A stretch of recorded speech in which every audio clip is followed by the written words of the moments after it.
আসসালামু আলাইকুম প্রিয় দর্শক, যেখান থেকে আমার ভিডিওটা দেখছেন আশা করি সকলে ভালো আছেন। আলহামদুলিল্লাহ আমি অনেক ভালো আছি।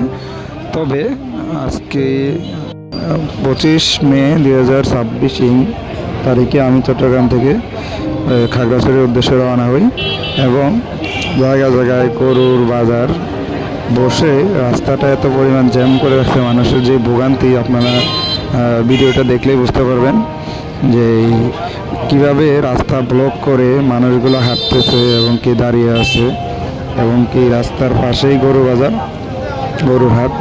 এটা কি দেখার মতো কেউ নাই এই দেশে? আমি আসলে জানি না এখানকার জনপ্রতিনিধিরা কি করতেছে। এভাবে রাস্তা ব্লক করে বাজার দেওয়াটাকে ঠিক অবশ্যই এই নির্দিষ্ট একটা স্থানে এই বাজার হাটগুলো বসাইলেই এটা সবচেয়ে ভালো হয়। আপনারা কি মতামত আপনারা অবশ্যই কমেন্ট করে জানাবেন।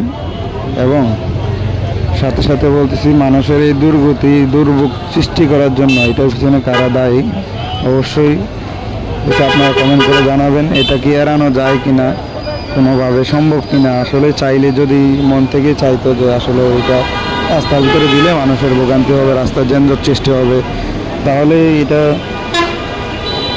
করতো না। অবশ্য মানুষের কিছু কিছু বিবেকের প্রশ্ন এসে যায় এভাবে কীভাবে হয়। এই একটা সড়কে, মেইন রাস্তায়, হাইওয়ে রাস্তায় এইভাবে আসলে ঠিক না এগুলো। আমাদের সদিচ্ছা থাকলে আমরা সকলে মিলে দেশটাকে আরও অনেক সুন্দর করতে পারি। অবশ্যই আপনারা কমেন্ট করে জানাবেন এটার আসলে কি করণীয়। তো আজকে ভিডিওটি এই পর্যন্তই। সকলে ভালো থাকবেন, সুস্থ থাকবেন। আল্লাহ হাফেজ।